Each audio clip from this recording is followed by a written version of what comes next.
Hi, I'm from freefincal. Here are 5 tips for new parents, young parents, or expecting couples. These are lessons and advices that people have given us when we became parents in 2010, and that has made a big difference for us. And of course, lessons that we have also learned. So let's get started. The first tip is something that our doctor said at the hospital, I think in day 1 or day 2 after delivery. He said that always keep your baby's feet covered with socks, because the feet would get cold very quickly, and if you keep it covered with the socks, even if the baby need not wear a full length dress, the baby can be in diapers, and only diapers, but just make sure you keep the feet covered with socks. And that advice was very important because I think it would have helped us avoid at least some cold or even fever, first 1 2 years. That was in my opinion, that was very important advice. Then the second advice was also by a doctor, a different one. He became a pediatrician. He said, whatever you do, do not give sugar or sugary substances to the child for at least 2 years. He said, once you avoid sugar for the first 2 years, after that, even if they start eating chocolates, they will only eat a little bit and not, devour them and so on. So that was a major advice.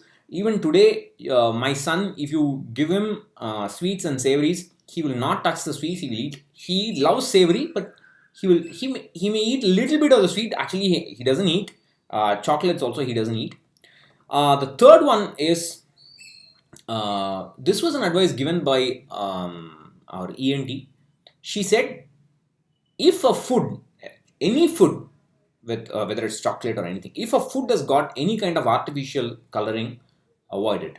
This will cause allergies. This will cause colds. And that was our child was having colds after he became 2 or 3, when we started giving him such a little bit of chocolates and even savories and so on. He used to get a cough, and there was a persistent cough and a cold and so on. But when we realized that these things had artificial coloring agents, and we avoided it, immediately it went away.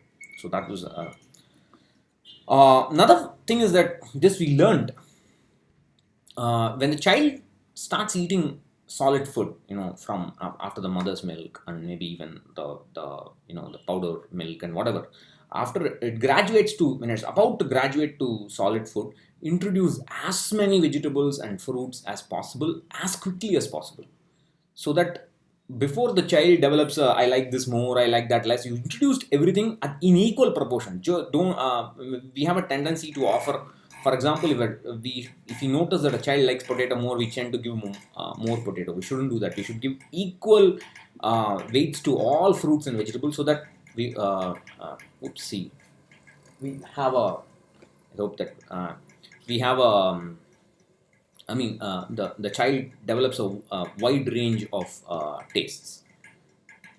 The other one, um, obviously, you may know, no mobile. Do not introduce television also to the child for as long as possible. My child doesn't watch TV even now. Even he goes outside, maybe to his my brother-in-law's house, he may watch a little bit, but generally he doesn't watch TV. He has his own computer, a desktop. It can be a laptop, whatever, but it's an offline computer. It's got no internet attached to it. So we download the videos and give this to him. The advantage is that today, you can't say don't child should not watch videos today. That's not right. But the point is, when the child watches the same video again and again and again, it leads to repetitive learning. I have a post on 5 very good YouTube channels. I downloaded the videos and showed it to my child. Of course, you can get it from somewhere else and so on.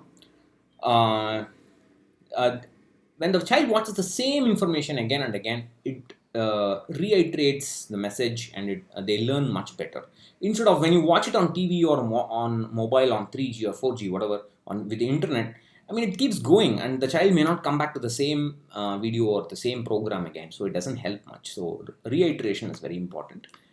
We have to I would say invest a lot in books. Even forget the toys. You can do whatever you want, expensive toys, less expensive toys, that's up to you, your liking.